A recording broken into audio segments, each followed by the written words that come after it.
Welcome to Inside Auto Podcast, where we feature everyone and anyone you'd want to talk to in and out of the automotive industry.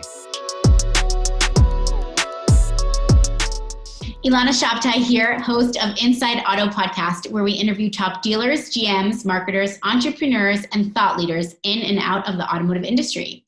Unfortunately, my co-host, Aaron Horowitz, also CEO of Automotive, can't make it to the podcast today because he's at Digital Dealer. If you are listening, you're at Digital Dealer, we're booth 315, stop by. But unfortunately, he couldn't make it, so our guest today is stuck with me, which hopefully will still be a good experience. But before we introduce today's guest, this episode is sponsored by AutoLeadStar.com. The AutoLeadStar platform is built on a technology so powerful, it allows you to market, sell, and service cars as you would in the real world, online and at scale, making one-to-one matches between shoppers and inventory. AutoLeadStar is the only platform that is powered by scale, speed, and specificity to change the way dealers do marketing today. All right, today's guest, we have Jamie Kent, a very special guest. Jamie, it's so good to have you on the podcast with me today. Thank you, Ilana. It's great to be here. Yes, and before we start our discussion, which I'm very excited for, I'll give you a quick intro. Jamie is an experienced automotive software and digital marketing executive with over 15 years of industry experience, which we're going to talk about because I must, hear about what happened in the industry before I came in. Over 15 years of industry experience, including tons of different leadership positions. Currently, Jamie is an executive director at Shift Digital. He leads one of the largest OEM programs for North America for certified automotive dealer websites and consumer engagement tools. And he leads OEM solutions as well as up-and-coming emerging technology providers. So does a lot. We'll talk about that. But since you've been in the industry for so long, I'd love to know, first of all, how you got into automotive. It's a podcast tradition. We love hearing the stories. Sometimes they're like the craziest stories in the world. Sometimes it's also interesting if it's just you came from an automotive family, but we love to hear it. And then some of the biggest changes you've seen over the 15 years that you've been part of the industry. Yeah, for sure. Happy to kind of give a little bit of my background and everything. I really appreciate it. Thank you for the opportunity to be here. Again, looking forward to this conversation today. But as far as my background, yeah, so over 15 years now in automotive software and digital marketing, and I just kind of fell into this industry. My wife to this day still jokes with me a little bit that before 15 years ago, I really didn't. What did she say? The two things I could have cared less about in the world were cars and the internet. I didn't know how to click them out. Well, look at that. Yeah. And so it was one of those things that at the time, the way I fell into this industry, I was actually working for a recruiting firm, placing accounting and finance personnel. And I placed a bookkeeper at a very small automotive software startup. At the time, it was a company called ClickMotive. And they became my client because I had placed that bookkeeper out there. And so I started visiting them, checking up on how the client was going. And the CEO of that company and I struck up a good relationship. And I was just doing my due diligence of, tell me what kind of personnel are you looking for at this company? Just trying to kind of fish for future leads. And he looked at me and said, I'm looking for somebody just like you. This is why I asked this question. I think that's an awesome story. Absolutely. Great story. So they brought me on board. I was employee number 5. At the time, ClickMotive was a startup digital marketing firm. So it was just Google Ads was just getting off the ground back then, and called 15 years ago, and it was really new to the automotive space. And started it there, grew it up over the next, call it 6-7 years, and we converted from SEM digital marketing to a full website, full service digital agency platform. We grew that. I was very, very fortunate that the founders of ClickMotive were industry veterans, great guys. Stuart Lloyd, Ray Myers, got to give them a quick shout out for this long-standing career that I've had here. And in 2012, we sold ClickMotive to Dealertrack Technologies. So we came kind of embedded within a larger portfolio business with certainly the F&I, the DMS side of the business, all kinds of other aspects of automotive software, which was really my education then, going from just digital marketing to the full gamut of what can be offered to dealers from a software technology perspective. Ran the website division for a little while, and then we made a big splash back in, I guess, 2013 or so when we acquired Dealer.com, the largest player in the space at that time. And at which point I moved into more of a role focusing on the strategy of Dealertrack and all of our technologies specifically to the independent dealer space. Mm-hmm. So I was out of franchise then, moved into independent dealers, and really learned a lot more about, again, the whole platform of what Dealertrack had to offer, from compliance, F&I products, the DMS, inventory management solutions, and how that all fits together and all that ties together. So that, to me, really helped round out my experience. Did that for a few years. Then Cox Automotive acquired Dealertrack. At that point, just for me personally, I always liked being with the smaller companies and the more entrepreneurial environment. Nothing against Cox Automotive or anything. They're a great company. They do a lot of great things in this space. But I kind of branched out on my own, started doing some consulting for a few years. And then here, I guess now it's coming up on 3 years ago, the folks over at Shift Digital and I connected. They were launching a new OEM program, asked if I would come on board and help run it. And that's what puts me in my position today, where you called it right. I'm the executive director of one of our OEM programs here for Shift Digital. Wow. So you've actually gone from like fifth employee at small startup to being acquired to a bigger company, to being acquired to a bigger company, to Cox Automotive. I mean, you've really seen it all. So you're probably the perfect person to be managing that program. So that's really exciting for you, and congratulations on that. I know it's been a while, but that's really exciting. Now, because you've seen it all, and we're giving you all this credit now, so you gotta tell it like it is. But what kind of innovation do you expect from the automotive software industry in the next, let's say, 12 to 18 years? And I know we've seen a huge amount of innovation just, accelerated by the pandemic, but I think we're going to keep going on this pace. So I'd love to know what you think and what your predictions are. Yeah, for sure. I don't know if I can look into 12 to 18 years into the future, but 12 to 18 months, I could probably maybe give you a little bit. Apologies if I said 12 to 18. I mean, 12 to 18 years, I wouldn't put it past you. But yes, 12 to 18 months. Thanks for catching. Start with the flying cars. No, so I would say over the next couple of years, for sure. The pandemic, in a lot of ways, has really highlighted the need, and it's really accelerated the adoption of digital retailing. Digital retailing has been a kind of a buzzword and a terminology that's been out there for a while, and the idea of taking the in-store buying process, the retailing process, and moving online.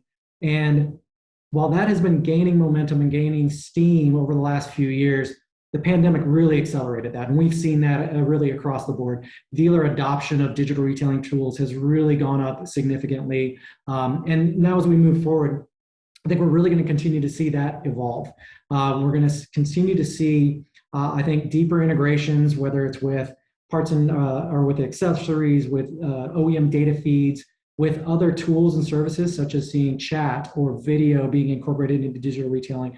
But really, and I don't want to be a broken record here, but I do think that digital retailing and the evolution of digital retailing is going to be probably the leading innovative factor moving forward over the next 12 to 18 months. Beyond that, I think we're also seeing, certainly dealerships and OEMs are getting creative, particularly as it relates now to the inventory shortage. And that's bringing to the forefront a lot of different ways to, again, get creative around merchandising vehicles. We're seeing, CGI photo options coming out, vehicle hotspots, all kinds of things of incorporating, whether it's in transit vehicles, in some cases even allocated units. Vehicles that aren't even off the assembly line yet are getting incorporated into a dealer's website and digital marketing strategy or their digital retailing strategy. So all of those things are going to continue to evolve. It will be interesting to see how, as we kind of come out of the pandemic, those inventory levels return, what things we take from this very unique time and continue to innovate on moving forward. And I think that's actually exactly what I was thinking when you were talking about that, because it's interesting to see how dealers have really learned quickly. How do they keep revenue up without any inventory? And they're just pre-ordering. I mean, there are trucks of like 100 cars that will come to our dealer clients, and every single car on the truck has been sold already, of course. So great question and great thing to think about. When inventories go back to regular levels, which they hopefully will soon, is that still going to be something that dealers prioritize? I don't know. I don't know if you have insight into that, but that's something I think I've been thinking about often. Well, I think it is going to create a definite shift in how the entire process and the flow works. Consumers are going to get more comfortable with the ability to pre-order. which is not something that particularly in the US is something that really happens all that often.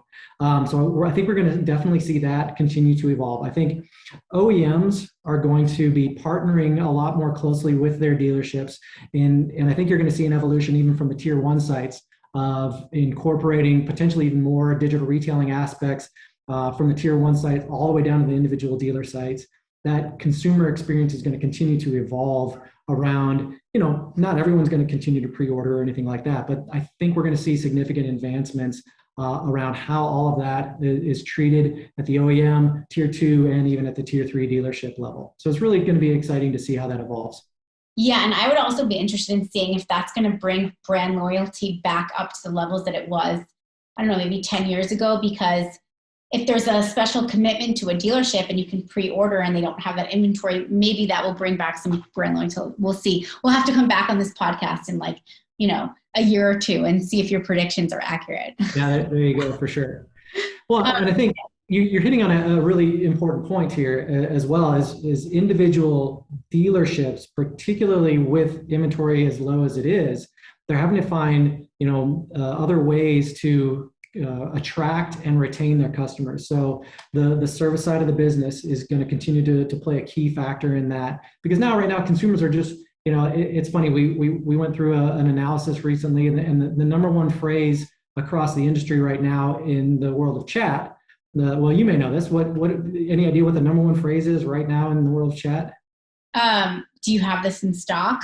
Yeah. That's exactly right. Is this car available? Yeah. And so consumers get it.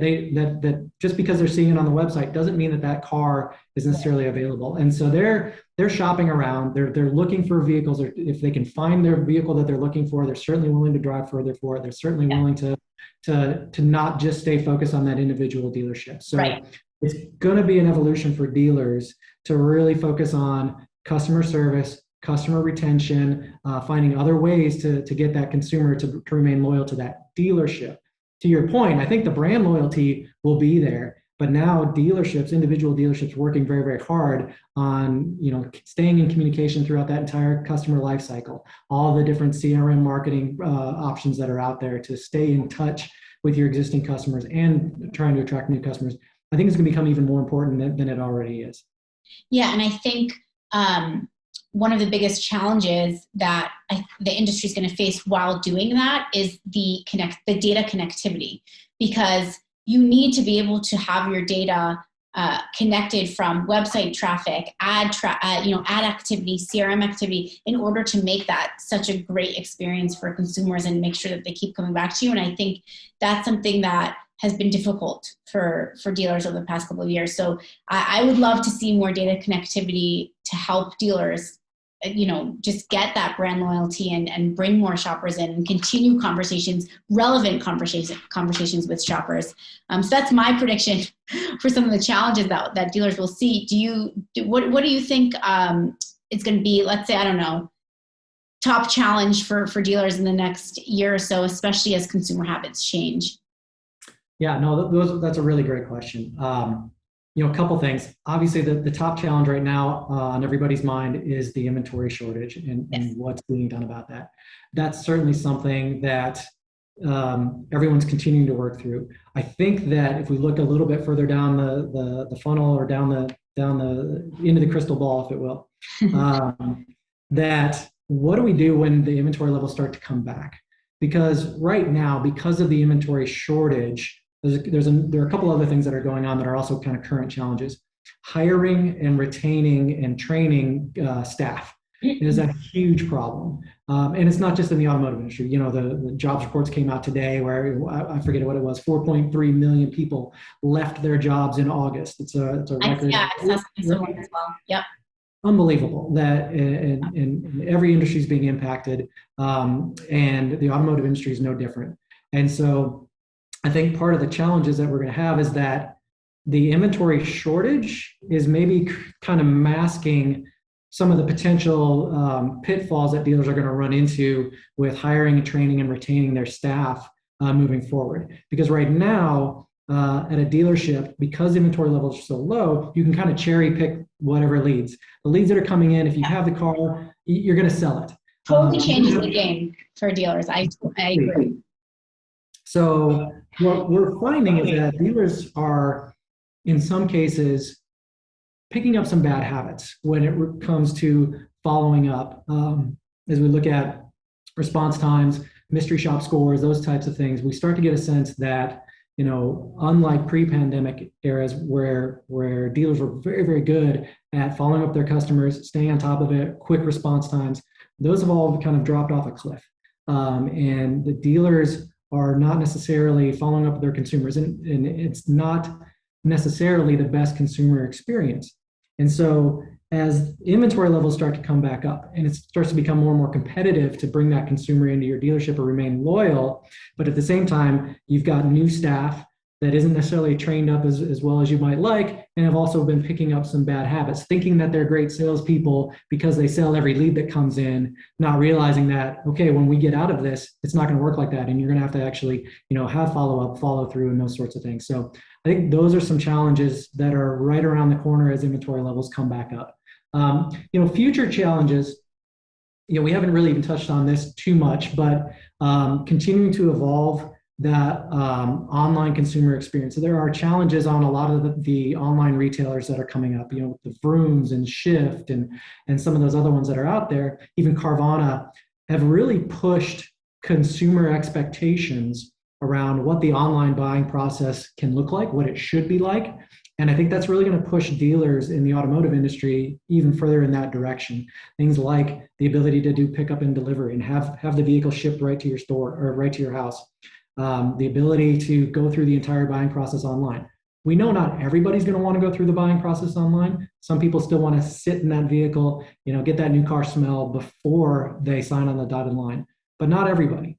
How you merchandise those vehicles, whether it's 360 spins or vehicle hotspots or all kinds of different ways to ensure integrating video retailing. Those are all the types of things that dealers should be doing moving forward as they face the challenges not only from getting out of the inventory shortages, the employees hiring challenges, but then also some of those challenges around some of those third-party online retailers. Yeah, so many good things you said in there.